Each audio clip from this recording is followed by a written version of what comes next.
नमस्कार मित्रांनो, एक्झाम जागर या एज्युकेशन यूट्यूब प्लॅटफॉर्मवर तुम्हा सर्वांचं पुन्हा एकदा स्वागत आहे. तर मित्रांनो, या आधीच्या सत्रामध्ये मी तुम्हाला एक प्रश्न विचारला होता आणि प्रश्न काय होता? तर कोणत्या राज्याच्या लक्ष्मी भंडार या योजनेला स्कॉच पुरस्काराने सन्मानित करण्यात आले आहे? तर या प्रश्नाचं योग्य उत्तर आहे पर्याय क्रमांक 1 म्हणजेच पश्चिम बंगाल या राज्याच्या लक्ष्मी भंडार या योजनेला स्कॉच पुरस्काराने सन्मानित करण्यात आलेला आहे. आणि आता ही जी लक्ष्मी भंडार योजना आहे या योजनेला महिला आणि बाल विकास श्रेणीतील स्कॉच पुरस्कार देण्यात आलेला आहे. आणि ही योजना पश्चिम बंगालद्वारे ऑगस्ट 2021 मध्ये सुरू करण्यात आली होती. आणि या योजनेअंतर्गत पश्चिम बंगाल सरकारद्वारे अनुसूचित जाती व अनुसूचित जमातीतील महिलांना दरमहा 1,000 रुपये तर ओपन गटातील महिलांना दरमहा 500 रुपये देण्यात येतात. तर आता आजच्या सत्राचा पहिला प्रश्न पहा. आता नुकतेच भारतातील पहिले तरंगते आर्थिक साक्षरता शिबिर आयोजित करण्यात आले होते. तर आता हे जे शिबिर आहे हे कोणत्या बँकेद्वारे आयोजित करण्यात आले होते? तर आता हे जे शिबिर आहे हे इंडिया पोस्ट पेमेंट बँकेद्वारे आयोजित करण्यात आले होते. आणि याचं आयोजन जम्मू काश्मीरमधील श्रीनगर येथील दाल सरोवराजवळ करण्यात आलं होतं. आणि आता या शिबिराबरोबरच आर्थिक साक्षरतेला चालना देण्यासाठी महिलांद्वारे महिलांसाठीचा दीदी हा उपक्रम सुद्धा सुरू करण्यात आलेला आहे. तर लक्षात राहू द्या, भारतातील पहिले तरंगते आर्थिक साक्षरता शिबिर हे इंडिया पोस्ट पेमेंट बँकेद्वारे आयोजित करण्यात आले होते. आणि याबरोबरच आता ही जी इंडिया पोस्ट पेमेंट बँक आहे याची स्थापना कधी करण्यात आलेली आहे? तर आता या बँकेची स्थापना 1 सप्टेंबर 2018 मध्ये करण्यात आलेली आहे. आणि ही संपूर्णतः भारत सरकारच्या मालकीची बँक आहे. आणि याची स्थापना भारत सरकारच्या दळणवळण मंत्रालयाच्या पोस्ट विभागाअंतर्गत करण्यात आलेली आहे. आणि या बँकेचं मुख्यालय कुठे आहे? तर या बँकेचं मुख्यालय नवी दिल्ली येथे आहे. आणि तसेच आता भारतामध्ये एकूण किती पेमेंट्स बँक आहेत? तर आता सध्या भारतामध्ये एकूण 6 पेमेंट्स बँक आहेत. आणि त्या कोणकोणत्या? तर Airtel payment bank, India post payment bank, Fino payments bank, Paytm payments bank, Jio payment banks आणि NSDL पेमेंट्स बँक अशा मिळून आता सध्या 6 पेमेंट्स बँक आहेत. आणि पहा आता भारतामध्ये एकूण खाजगी बँका किती आहेत? तर 21 आहेत. आणि तेच तुम्हाला असंही विचारलं जाऊ शकतं की भारतामध्ये सार्वजनिक बँका किती आहेत? तर त्यावेळेस या 21चं उलटं करायचं, म्हणजेच आता भारतामध्ये 12 सार्वजनिक बँका आहेत. तर ठीक आहे, तर आता प्रश्न क्रमांक दुसरा पहा.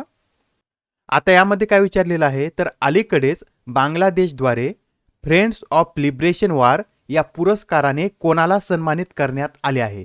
तर नुकतेच आता बांगलादेशद्वारे फ्रेंड्स ऑफ लिबरेशन वॉर या पुरस्काराने एडवर्ड एम केनेडी यांना सन्मानित करण्यात आलेला आहे. अजून एकदा नाव ऐका, यांचं नाव काय आहे? तर एडवर्ड एम केनेडी यांना फ्रेंड्स ऑफ लिबरेशन वॉर या पुरस्काराने सन्मानित करण्यात आलेला आहे. आणि हा जो पुरस्कार आहे हा पुरस्कार त्यांना कशासाठी देण्यात आलेला आहे? तर बांगलादेशाच्या मुक्ती संग्रामातील योगदानाबद्दल एडवर्ड एम केनेडी यांना या पुरस्काराने सन्मानित करण्यात आलेला आहे. आणि त्यांना हा पुरस्कार मरणोत्तर देण्यात आलेला आहे, हे सुद्धा लक्षात राहू द्या. आणि आता पहा, बांगलादेशची निर्मिती कधी झालेली आहे? तर 6 डिसेंबर 1971 रोजी भारताच्या हस्तक्षेपामुळे 13 दिवसांच्या युद्धानंतर बांगलादेश या नवीन देशाची निर्मिती झालेली आहे. आणि पहा, आता आपण इथं बांगलादेश याविषयी बोलत आहोत. तर मॅपमध्ये पहा बांगलादेश कुठे आहे? तर तुम्हाला आता इथे दिसत असेल, बांगलादेशाला भारत आणि म्यानमार या दोनच देशाच्या सीमा लागून आहेत.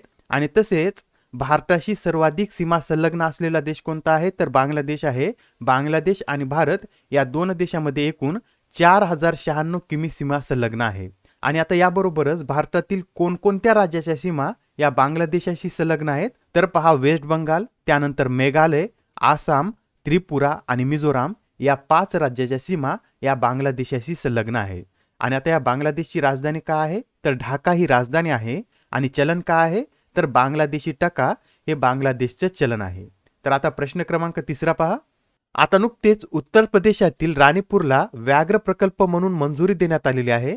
तर आता राणीपूर हा भारतातील कितवा व्याघ्र प्रकल्प आहे? तर राणीपूर हा आता भारतातील 53वा व्याघ्र प्रकल्प ठरलेला आहे. आणि तसेच हा उत्तर प्रदेशमधील 4था व्याघ्र प्रकल्प आहे. आणि सध्या आता उत्तर प्रदेशमध्ये दुधवा, पिलीभत आणि आमनगड हे 3 व्याघ्र प्रकल्प आहेत. आणि त्यानंतरचा आता राणीपूर हा 4था व्याघ्र प्रकल्प ठरलेला आहे. आणि आता भारतामध्ये सर्वाधिक व्याघ्र प्रकल्प कोणत्या राज्यात आहेत? तर मध्य प्रदेश आणि महाराष्ट्र या 2 राज्यामध्ये सर्वाधिक म्हणजे 6 व्याघ्र प्रकल्प आहेत. आणि आता आपण येथे आपल्या महाराष्ट्रामधील व्याघ्र प्रकल्प सुद्धा पाहून घेऊया. तर पहा, महाराष्ट्रामध्ये मेळघाट, ताडोबा अंधारी, पेंच, सह्याद्री, नवेगाव नागझिरा आणि बोर हे 6 व्याघ्र प्रकल्प आहेत. आणि भारतातील पहिला व्याघ्र प्रकल्प कोणता आहे? तर बांदीपूर व्याघ्र प्रकल्प हा भारतातील पहिला व्याघ्र प्रकल्प आहे. आणि तसेच वाघाचं वैज्ञानिक नाव सुद्धा नोट करून घ्या. तर वाघाचं वैज्ञानिक नाव काय आहे? तर पेंथेरा टायग्रिस असं वाघाचं वैज्ञानिक नाव आहे. तर आता प्रश्न क्रमांक 14 पहा. आता या प्रश्नामध्ये काय विचारलेलं आहे? तर 3 देशातील अल्पसंख्याकांना कोणत्या नागरिकत्व कायद्यानुसार भारतीय नागरिकत्व देण्यात येणार आहे? तर आता या 3 देशातील अल्पसंख्याकांना 1955च्या नागरिकत्व कायद्यानुसार भारतीय नागरिकत्व देण्यात येणार आहे. आणि पहा, याआधी ही न्यूज खूप चर्चेमध्ये होती. त्यावेळेस अफगाणिस्तान, बांगलादेश आणि पाकिस्तान या 3 देशातील हिंदू, शीख, बौद्ध, जैन, पारशी व ख्रिश्चन या धर्मातील व्यक्तींना 2019च्या कायद्यानुसार भारतीय नागरिकत्व देण्याचा निर्णय घेण्यात आला होता. पण आता यातील तरतुदी अजूनही स्पष्ट नसल्यामुळे या 6 धर्मातील व्यक्तींना 1955च्या नागरिकत्व कायद्यानुसार भारतीय नागरिकत्व देण्यात येणार आहे. आणि तसेच यामध्ये नागरिकत्व कायदा 1955च्या कलम 5 नुसार नागरिकत्वासाठी नोंदणी व कलम 6 नुसार प्रमाणपत्र दिले जाणार आहे. अत्यंत महत्त्वाचा प्रश्न आहे. यामधील हे सर्व पॉइंट नोट करून घ्या. आणि आता हा प्रश्न पहा, यामध्ये काय विचारलेला आहे? तर इंटरनॅशनल फेडरेशन ऑफ फिल्म क्रिटिक्सने कोणता चित्रपट हा आजवरचा सर्वोत्कृष्ट भारतीय चित्रपट म्हणून घोषित केला आहे? तर नुकतेच आता इंटरनॅशनल फेडरेशन ऑफ फिल्म क्रिटिक्सने पाथेर पांचाली हा चित्रपट आजवरचा सर्वोत्कृष्ट भारतीय चित्रपट म्हणून घोषित केलेला आहे. आणि आता हा जो चित्रपट आहे, हा चित्रपट 1929 मधील विभूतिभूषण बंदोपाध्याय यांच्या पाथेर पांचाली या कादंबरीवर आधारित आहे. आणि याचं दिग्दर्शन कोण केलेलं आहे? तर सत्यजित रे यांनी या चित्रपटाचं दिग्दर्शन केलेलं आहे. आणि याबरोबरच आता ही जी international federation of film critics आहे, याची स्थापना कधी करण्यात आलेली आहे? तर 6 जून 1930 मध्ये याची स्थापना करण्यात आलेली आहे. आणि याचं मुख्यालय कुठे आहे? तर म्युनिक येथे या संस्थेचं मुख्यालय आहे. आणि आता प्रश्न क्रमांक 6 पहा. खालीलपैकी कोणाला स्टील मॅन ऑफ इंडिया म्हणून ओळखले जाते? तर डॉक्टर जमशेदजी इराणी यांना स्टील मॅन ऑफ इंडिया म्हणून ओळखले जाते. आणि आता डॉक्टर जमशेदजी इराणी यांचं नुकतंच वयाच्या 86व्या वर्षी निधन झालेलं आहे. आणि पहा, आता हे जे डॉक्टर जमशेदजी इराणी होते, यांनी 1992 ते 2011 या काळात टाटा स्टील या कंपनीचे MD म्हणून कार्य केलेलं आहे. आणि तसेच आता आपण येथे डॉक्टर जमशेदजी इराणी यांच्याविषयीचे काही महत्त्वाचे पॉइंट पाहून घेऊया. तर पहा, डॉक्टर जमशेदजी इराणी यांचा जन्म 2 जून 1936 रोजी नागपूर येथे झाला होता. आणि त्यांनी नागपूर विद्यापीठातून भूविज्ञान विषयात MSc केलेला आहे. आणि तसेच त्यांनी आपल्या व्यावसायिक कारकिर्दीला कधी सुरू केलेली आहे? तर 1963 मध्ये शिफिल्ड्स मधील British iron and still research association मधून त्यांनी आपल्या व्यावसायिक कारकिर्दीला सुरुवात केलेली आहे. आणि त्यांना 2007 मध्ये भारत सरकारद्वारे पद्मभूषण पुरस्काराने सन्मानित करण्यात आलं होतं. तसेच 2008 मध्ये जीवन गौरव पुरस्काराने देखील त्यांना सन्मानित करण्यात आलं होतं. तर आता नेक्स्ट क्वेश्चन पहा. आता हा प्रश्न अत्यंत महत्त्वाचा आहे. पहा, यामध्ये काय म्हटलेलं आहे? तर जातीयवादाच्या समकालीन प्रकारावर संयुक्त राष्ट्र मानवाधिकार परिषदेचे विशेष वार्ताहर म्हणून नियुक्त होणाऱ्या पहिल्या आशियाई आणि पहिल्या भारतीय व्यक्ती कोण आहेत?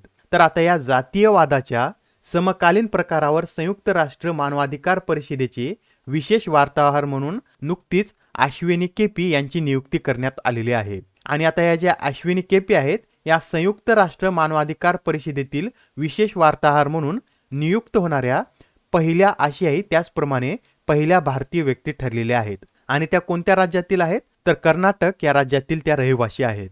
आणि आता इथं संयुक्त राष्ट्र मानवाधिकार परिषदेचा उल्लेख आलेला आहे.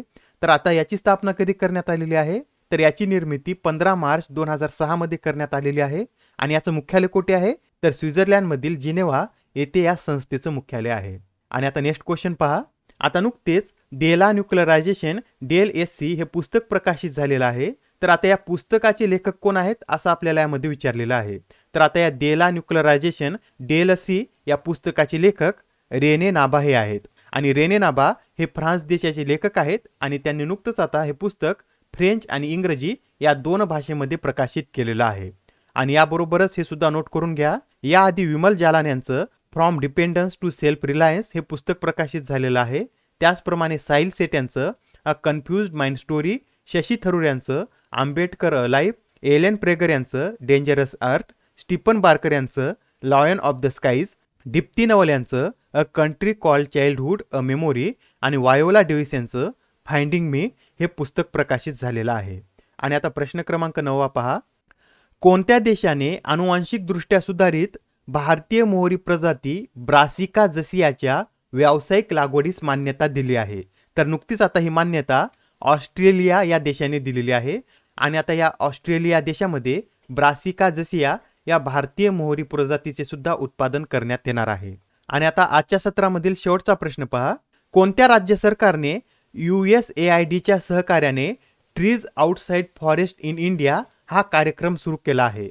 तर नुकताच आता आसाम या राज्याने USAIDच्या साहाय्याने trees outside for forest India हा कार्यक्रम सुरू केलेला आहे. आणि आता आसाम राज्याचं यामागचं उद्दिष्ट काय आहे?